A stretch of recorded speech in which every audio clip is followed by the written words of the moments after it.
네, 한 번 더 인사합시다. 전도자의 길을 갑시다. 오늘 말씀이 전도자의 법적 투쟁이에요.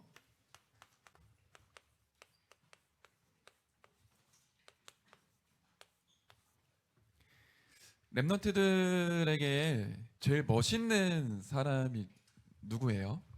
여러분, 멋있다라는 표현을 뭐라고 하나요? 간지난다 이렇게 얘기하나요? 다른 표현 있나요? 네? 아, 지린다? 예, 여러분 보고 저 사람 진짜 지렸다 막 이런 사람 누구예요? 간지난다. 저는 진짜 이 사람 너무 멋있다. 언제 많이 느끼냐면 여러분들 공감 안 될 수 있는데 저는 전도자를 만나면 이 사람 진짜 멋있다 이런 걸 느낄 때가 많아요. 특히 성경을 읽는데 뭐 요셉, 다윗 이런 사람들 얘기 자세히 보면 이게 말이 안 되는 상황들이 많거든요. 근데 어떻게 이런 인도를 받을 수 있지? 진짜 멋있다, 닮고 싶다 이런 느낌이 들어요. 여러분들 가끔씩 TV 보면은 여자 랩런트들은 수우파 댄스하는 언니들 보면 막 거의 막 기절하더라고요. 가끔씩 여러분 학교에서 장기 자랑 대회 이런 거 할 때 댄스 동아리 언니들 나와서 춤추면 막 남자들 여자들 너무 좋아하더라고요. 그런 거 보면 닮고 싶잖아요. 저도 닮고 싶은 사람을 성경에서 좀 봐요.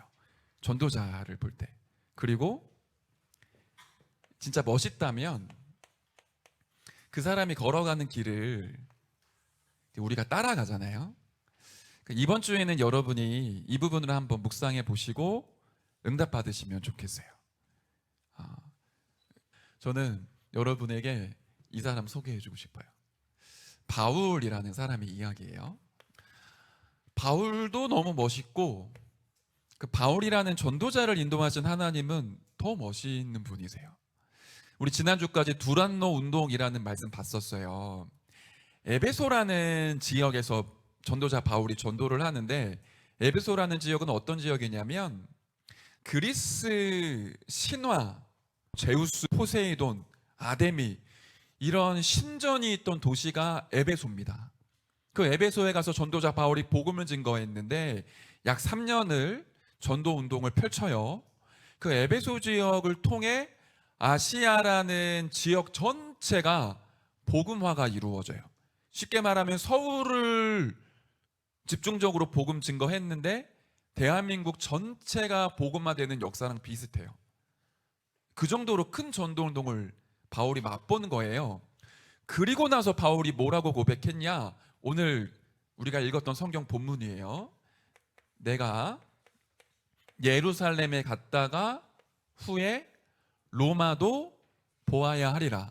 이게 무슨 말이냐면 전도운동을 다 맛보고 난 이후에 이제 됐다, 끝났다, 이제 다 했다 이렇게 한 게 아니에요. 나중에 빌립보서에 바울이 뭐라고 얘기를 하냐? 이미 얻었담도 아니요 온전히 이루었담도 아니라 오직 그리스도 예수께 잡힌 바 된 그것을 잡으려고 달려가노라, 이런 얘기를 해요. 전도운동을 엄청 크게 맛봤는데 그 다음에 뭘 봤냐면, 그래, 세계복음화가 되려면 땅끝까지 복음 증거돼야 돼. 그러려고 하면 그 당시에 가장 강력한 나라 로마를 복음화하지 않고는 세계를 살릴 수가 없어. 그래서 나는 로마를 복음화하는 길을 걸어갈 거야. 그런데 이게 얼마나 위험하냐? 예루살렘에 갔다가 후에 로마도 보아야 하리라, 이렇게 얘기했단 말이에요. 바울은 가는 곳마다 핍박과 환난과 박해가 극심했어요. 그래서 예루살렘에 가면 어떤 일이 벌어지냐? 반드시 유대인들에게 잡혀서 감옥에 간단 말이에요. 많이 고난당하고 신문도 받고 실제로 채찍질이나 여러 가지 어려움들, 위험한 상황들이 있을 수 있어요. 그런데 그걸 아는데 완전히 위기 속으로 들어가겠다라는 거예요. 예루살렘에 들어가서 유대인들에게 고소당하면 감옥에 가겠죠. 그러면 재판을 받게 됩니다. 본인이 로마 시민권자였었단 말이에요. 그래서 재판을 통해 로마에 있는 황제 가이사에게까지 내가 가겠다. 당시의 법이 그랬어요. 그러니까 일부러 예루살렘에 가서 감옥에 투옥이 되고 항소하고 항소해서 로마에 있는 황제에게까지 가겠다. 이게 그런 고백인 거예요. 그리고는 그 뒤에 뭐라고 얘기를 했냐면 사도행전 20장 23절부터 24절에 바울이 에베소를 떠날 때 이렇게 얘기를 해요. 성령이 각 성에서 증언하여 이르되 내게 결박과 환난이 기다린다 하시나. 그러니까 바울이 이미 성령의 조명하심을 통해 알았던 거예요. 내가 어디를 가든지 나를 결박하고 나를 박해하고 나를 핍박하지만 나의 달려갈 길과 주 예수께 받은 사명 곧 하나님의 은혜의 복음을 증언하는 일을 마치려 하면은 나의 생명을 조금도 귀한 것으로 여기지 않는다. 나는 이것 때문에 살아간다. 내가 어디를 가든지 나를 결박하고 핍박하고 환난이 나에게 찾아오지만 나는 이 복음 증거하는 일을 마치려 함에 내 생명 완전히 걸었다. 이런 고백을 해요. 이때 많은 사람들이 바울을 말려요. 예루살렘에 가지 말라고. 가면 죽습니다. 가면 잡힙니다. 절대로 가면 안 됩니다. 그런데 바울이 그때마다 이 고백을 하는 거예요. 세계를 복음해야 되니까, 나의 땅끝이 있으니까, 나의 달려갈 길이 있으니까 나는 땅끝을 향해 로마를 향해 갈 겁니다. 그런데 바울이 가는 여정에 실제로 많은 어려움들이 많았어요. 바울을 잡아 죽이기 전까지 먹지도 않고 잠도 안 자겠다라는 사람이 유대인 중에 40명이 팀이 돼요. 그 사람들은 바울 잡으려고 팀을 구성을 한 거예요. 그러니까 여러분 죽이려고 40명이 팀이 있다고 생각해봐요. 이 사람들이 잠도 안 자고 밥도 안 먹어. 여러분 죽이기 위해 계획 세우고 여러분 스토커처럼 따라다녀요. 그런 사람들이 있을 만큼 바울이 굉장히 전도운동 크게 한 거예요. 하나님께 진짜 쓰임 받은 거죠. 그런데 나중에 우리 보겠지만 이 고백을 하나님이 인용합니다. 바울이 위기가 왔을 때마다 하나님이 주의 사자를 보내셔서 바울에게 말씀을 주세요. 바울아, 두려워하지 말라. 네가 예루살렘에서 나의 일을 증언한 것처럼 로마에서도 증언하여야 하리라. 유라굴로 강평을 만났을 때는 바울아, 두려워하지 말라. 네가 가이사 앞에 서야 하리라. 그 얘기를 하나님이 하신다고요. 바울이 고백을 했는데 바울의 고백을 하나님이 인용하셔서 바울에게 말씀을 주십니다. 하나님과 바울이 완전히 통한 거예요. 그게 전도자가 걸어갈 길이에요. 저는 우리 랩런트들이 이런 길을 걸어가길 축복합니다. 여러분들 진짜로 많은 왕들 앞에, 많은 엘리트와 인재들 앞에 그리스도의 증인으로 일어나시길 바라요. 실제로 바울이 많은 유대인들, 서기관, 대제사장, 바리새인, 사두개인들에게 정확한 복음 전달해요. 그러다 죽을 뻔하거든요. 그런데 그런 법정 재판을 통해 누구에게 갔을까요? 당시에 이스라엘을 다스리고 있었던 로마에서 보낸 총독들이 있었어요. 뭐 벨릭스, 그 다음에 베스도, 이런 총독들에게도 복음 증거했고요. 심지어 이스라엘을 다스리는 왕 중에 왕족들이 있었습니다. 그런 왕족들을 분봉왕이라고 얘기를 하는데 아그리빠 왕, 그 아그리빠 왕의 여동생 정확한 복음 전해요. 그리고 어디까지 가죠? 로마에 가요. 로마 황제에게 가서 정확한 복음을 증거합니다. 하나님이 죽을 위기가 너무 많았던 바울을 보호하시고 지키셔서 세계복음화가 이루어지는 길로 완벽하게 인도를 해나가시는 거예요. 전도자의 길이 있어요. 여러분들의 이런 길을 앞으로 걸어가시길 바랍니다. 자, 그 길을 걸어가려고 한다면 하나님이 진짜 나를 전도자로 쓰시려고 하면 우리에게 보이지 않는 하나님께 쓰임 받을 비밀이 있어야 돼요. 바울은 이거 있었거든요. 우리가 이번 주에 이것 회복하는 겁니다. 바울이 가지고 있었던 비밀 중에 최고의 비밀이 뭐냐? 당연하지만 복음의 답이 있었어요. 바울 인생에 최대 사건이 있었죠. 저 여러분에게 진짜 이 질문 해보고 싶어요. 여러분 인생에 가장 기억에 남는 순간 언제입니까? 여러분 마음과 생각, 영혼에 일평생 동안 잊을 수 없는 최대 사건은 무엇인가요? 바울에게는 빛 대신 그리스도를 만났던 다메섹의 시간표가 인생 최대의 사건이었습니다. 다시 말하면 그리스도를 만난 날, 그날 바울이 가지고 있던 모든 고민, 갈등, 문제가 끝이 났어요. 원래는 예수 믿는 사람들 잡아서 감옥에 가두려고 다메섹에 갔단 말이에요. 그런데 그곳에서 빛으로 임하신 그리스도를 만나고 나니 예수를 증거하는 전도자로 인생이 완전히 뒤바뀐 거예요. 이 시간표가 여러분들에게 분명히 있을 겁니다. 여러분이 걸어가는 인생 가운데 하나님이 반드시 그리스도를 만나는 사건으로 여러분에게 은혜와 힘을 주실 거예요. 이날 이후로 바울이 복음을 하나씩 하나씩 발견하게 되죠. 뭘 봤을까요? 세상에는 문제 많아요. 그런데 그 모든 문제의 원인, 진짜 문제가 무엇인지 바울이 깨닫기 시작한 거예요. 여러분에게 혹시 많은 문제 있습니까? 여러분이 가지고 있는 문제의 진짜 원인은 뭡니까? 돈이 없는 거예요? 혹시 여러분 몸이 약해요? 아니면 공부가 잘 안 돼요? 맞아요. 그게 우리에게 가장 크게 다가오는 많은 문제들일 거예요. 그런데 그 문제의 시작과 원인이 있습니다. 그걸 바울이 말씀을 통해 하나님께 완전히 답을 얻었어요. 하나님을 떠난 것 자체가 진짜 문제입니다. 창세기 3장 1절부터 6절이죠. 하나님을 믿지 못하는 불신앙에 빠져 하나님을 떠나게 됐어요. 그러고 나니까 인간이 영적으로 완전히 죽어서 하나님과 분리된 상태가 됐습니다. 그걸 보고 성경은 죄라고 얘기를 하죠. 로마서 3장 23절에 모든 사람이 죄를 범하였다. 하나님을 떠난 죄를 얘기하죠. 영적으로 죽은 죄를 얘기해요. 하나님과 분리된 상태를 얘기합니다. 마치 물을 떠난 물고기랑 똑같아요.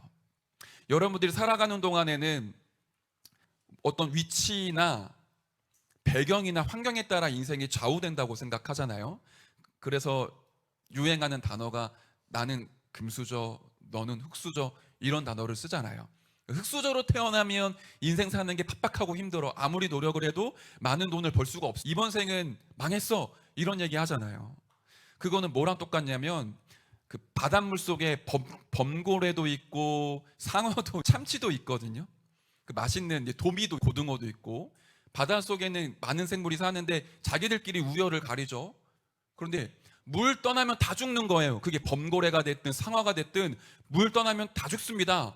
모든 인간은 아무리 돈이 많고 아무리 훌륭해도 하나님 떠나면 죽는 거예요. 그러고 나니까 사람을 누가 지배를 하죠? 보이지 않는 사탄이 모든 사람을 원하지도 않는데 자녀 삼고 종으로 끌고 다닙니다. 이걸 바울이 본 거죠. 그런데 거기에 대한 해답으로 유일한 해답, 그리스도를 알게 됐어요. 요한복음 14장 6절에 내가 곧 길이요 진리요 생명이니 나로 말미암지 않고는 아버지께로 올 자가 없느니라. 아, 그리스도를 통해서만 하나님 만날 수 있구나. 그리스도를 통해서만 생명 얻을 수 있구나. 우리가 빠져 있는 모든 죄에서 해방될 수 있는 유일한 길이 그리스도밖에 없음을 바울이 말씀을 통해 확인하게 됐어요. 그리스도 예수 안에 있는 자에게 결코 정죄함이 없다. 그리스도 예수 안에 있는 생명의 성령의 법이 죄와 사망의 법에서 너를 해방하였음이라. 그리고 우리를 종으로 끌고 다니는 사단의 권세를 완전히 깨뜨리신 분, 하나님의 아들이 이 땅에 오신 것, 마귀의 이를 멸하려 하심이라. 이 그리스도를 답으로 가지게 됐어요. 그러니까 복음에 뭐가 발견되냐? 가치를 알게 돼요. 이게 우리가 걸어갈 길이고 우리가 받을 응답입니다. 여러분들이 지금 나이 때는 이거 잘 모르겠다 이럴 수 있어요. 듣기는 듣는데 안 믿어진다. 당연합니다. 그런데 여러분이 반드시 일평생 동안 찾고 누리고 확인할 답입니다. 진짜 여러분들 현장에서 보셔야 돼요. 복음 없으면 다 죽는지 그거 진짜 확인해야 되거든요. 바울이 복음에 대한 비밀도 있었지만 뭘 봤냐면 세상을, 다시 말하면 전도 현장을 정확하게 봤어요. 수많은 사람들이 지금 실패하고 있구나. 예수님이 이렇게 얘기하시거든요. 마태복음 9장 35절부터 36절에 보면 예수님이 모든 도시와 마을을 두루 다니시고 모든 병과 약한 것을 고치신 다음에 뭐라고 얘기하셨냐면 이 백성이 목자 없는 양과 같이 기진하며 고생하고 있구나. 이걸 예수님이 보신 거예요. 바울이 그 눈으로 현장 보기 시작한 겁니다. 답이 그리스도밖에 없구나. 이 사람들에게 그리스도가 필요하구나. 돈이 없고 명예가 없고 인기가 없고 내가 못나서 실패하는 게 아니라 하나님 떠나 멸망받을 수밖에 없는 신분이구나. 이걸 본 거예요. 얼마 전에 뉴스 기사가 하나 떴어요. 저도 아이들을 키우는 아빠이기 때문에 그 기사를 보고 읽는데 너무 좀 마음이 답답하더라고요. 한 아버지가 자살을 했습니다. 그런데 자녀 3명을 죽였어요. 자살할 때. 초등학생, 유치원생, 태어난 지 몇 개월 안 된 신생아까지. 작년에 이 가정에 조금 경제적인 문제가 터졌는데 작년에 아기를 낳은 엄마가 범죄를 저질러서 감옥에 들어갔어요. 그러니까 아빠 혼자 초등학생, 유치원생, 신생아 아이를 키워야 돼요. 쉽지가 않겠죠. 일도 해야 되는데 아기 태어나고 2, 3개월 동안 거의 잠 못 자거든요. 그러니까 아마 너무 힘드셨겠죠. 그러니까 나라에서도 복지 대상자로 보고 나라에서 주는 지원금을 주려고도 했는데 무슨 이유인지 모르겠어요. 그 아빠가 거부를 한 겁니다. 그러다가 아이 셋을 본인 손으로 죽이고 자기도 스스로 생을 마감했어요. 하나님 떠난 사람의 상태입니다. 물론 그 상황 자체가 너무 어렵죠. 그런데 사단에게 붙잡히고 끌려다니면 어쩔 수가 없는 거예요. 그걸 바울이 봤어요. 돈 문제가 아니구나. 이건 영적인 문제구나. 그걸 실제로 본 거예요. 그리고 뭘 봤냐? 성공한 사람들도 있잖아요. 그런데 그런 사람들이 숨은 문제를 가지고 있어요. 요한복음 3장에 보면 니고데모라는 사람이 나와요.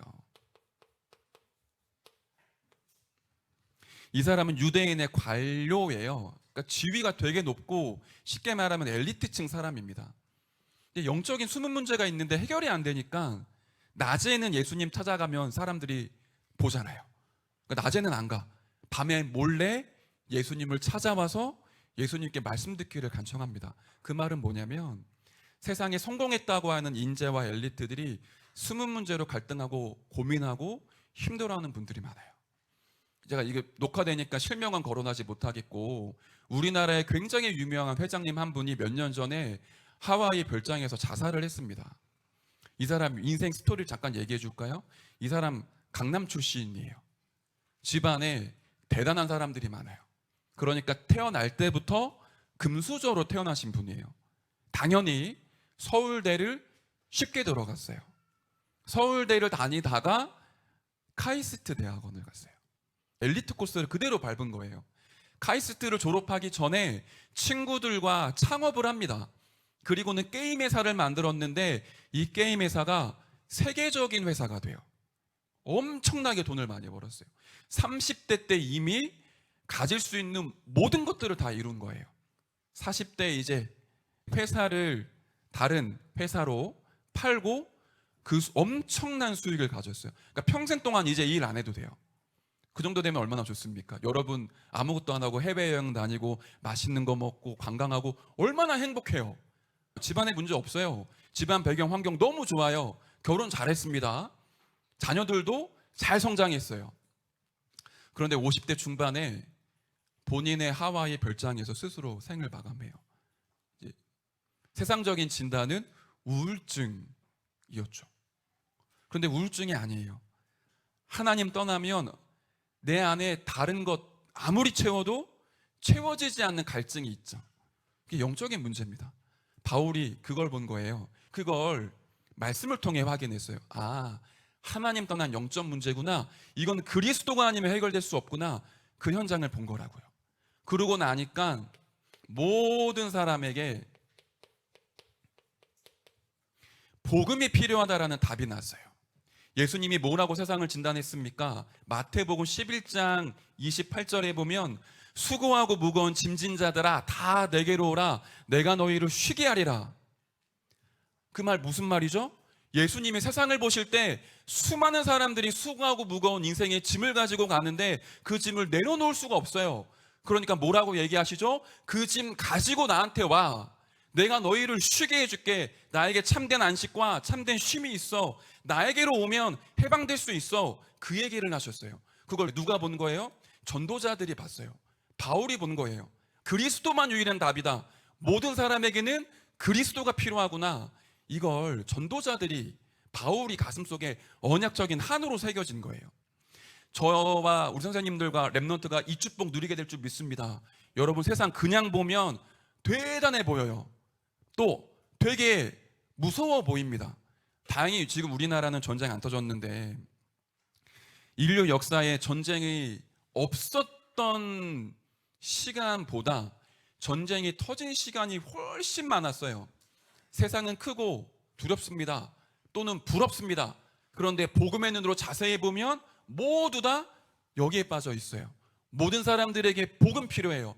그래서 하나님이 우리를 세계복음화의 주역으로 무관의 제왕으로 부르신 겁니다. 복음을 답으로 가지고 있고 가치를 깨달았고 복음으로 세상을 정확히 보면 하나님께로부터 이걸 받아요. 내가 평생 해야 될 일, 그걸 미션이라 그러죠. 전도자들에게는 이게 공통적이고 똑같은 미션이었어요. 나의 미션은 무엇입니까? 하나님의 소원과 하나님의 관심이 나의 미션이 되는 거예요. 그런데 이것부터 갖는 게 아닙니다. 복음으로 답을 얻으면 얻을수록 복음의 눈으로 세상을 보면 볼수록 이유가 나와요. 내가 살아야 될 이유, 내가 공부해야 될 이유, 여러분 결혼하도 이유도 여기 있어요. 자녀를 키우는 이유도 여기 있어요. 바울에게 이 부분이 너무 확실해진 거예요. 사도행전 9장 15절에 보니까 하나님이 바울이 이렇게 정하셨어요.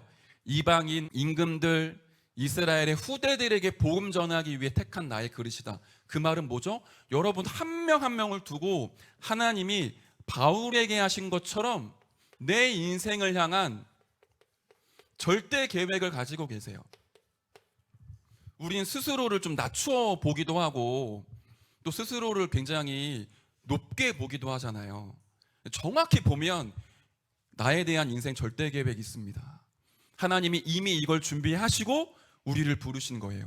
그래서 바울은 이걸 깨닫고 뭐라고 고백했냐면 로마서 16장 25절 27절에 나의 복음과 예수 그리스도를 전파함은, 다시 말해 내가 살아가는 삶 동안 누릴 나의 복음, 나의 전도가 영세전부터 감춰져 있었다. 이미 이 땅이 창조되기 이전부터 하나님이 내가 이 땅에 태어나실 것을 계획하셨고 내가 누릴 복음과 내가 증거할 전도를 준비해 놓으셨구나. 그게 지금 나타났고 영원 세생 무궁하도록 계속 있을 것이다. 이게 발견됐어요. 그 미션이 저와 여러분에게 분명히 준비되어져 있습니다. 그러니까 바울이 이런 고백을 한 거예요. 전도운동을 맛보고는 내가 후에 로마도 보아야 하리라. 근데 이게 하나님과 통했다고요? 내가 로마에서도 증언하여야 하리라. 가이사 앞에 서야 하리라. 하나님과 완전히 통하는 미션을 가지고 있었어요. 여러분에게만 주신 일평생의 미션이 있습니다. 세계복음화 안에 있어요. 그걸 이번 주에 확인하는 은혜 있으시길 바랍니다. 자, 마지막 결론이에요. 진짜 복음으로 답을 얻고 복음으로 세상을 보며 그 가운데서 미션이 발견됐다면 당연히 이렇게 인도받게 되어 있어요.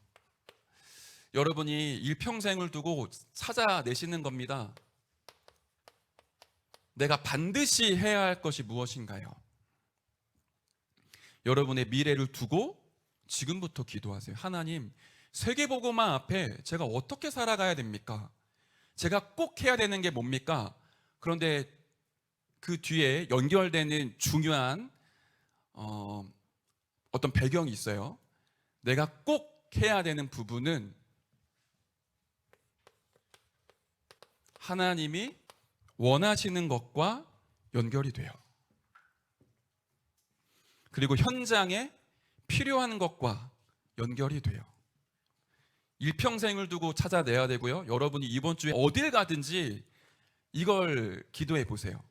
아, 오늘 내가 꼭 해야 되는 건 뭘까? 이곳에 하나님이 준비하시고 하나님이 지금 원하시는 게 뭘까? 응답이 안 돼도 생각하는 자체가 기도고 생각하는 자체가 응답이 돼요. 그걸 질문하는 습관을 가지면 300%의 응답을 확인하게 됩니다. 그리고 이번 주에는 또 하나의 미션이 있어요.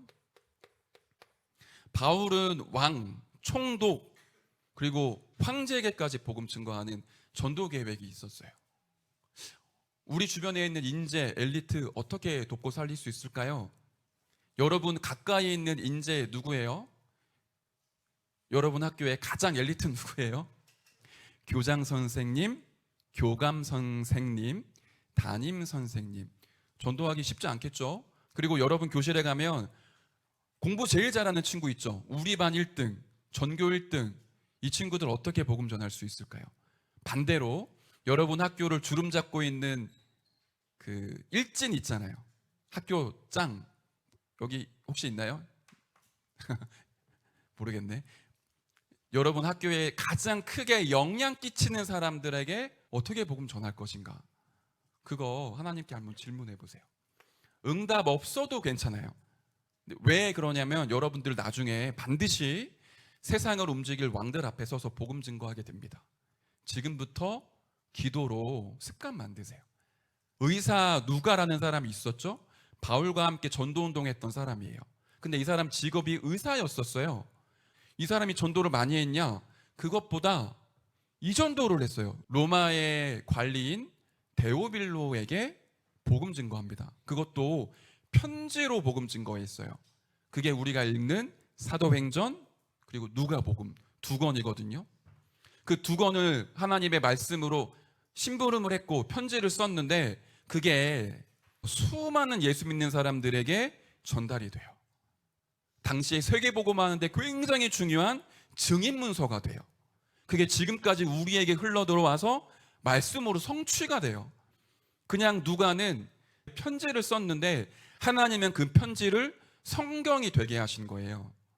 여러분이 아무것도 아닌 작은 일에 전도하기 위해 심부름하는데 하나님은 거기에 대한 큰 열매를 주세요. 자, 마지막 그걸 두고 복음을 확인하고 체험하는 복음을 실제로 누리는 세 가지의 집중을 지속하는 겁니다. 아침, 낮, 밤. 당장 바뀌는 거 있냐? 거의 없을 거예요. 그런데 여러분이 큰 충격을 받아서 복음 깨닫는 것보다 매일 기도 속에서 복음을 누리는 삶을 살아가다 보면 쌓이게 돼요.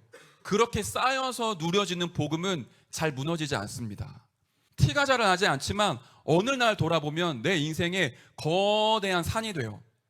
그걸 놓치지 마시고 계속 지속하시길 바래요. 그래야 하나님이 여러분과 이게 통해지게 돼요. 복음의 답, 같이 복음으로 세상 보는 눈, 내 인생을 향한 미션, 이게 아무것도 아닌 매일의 삶 오늘 속에 삶 집중 속에서 나와지는 거예요.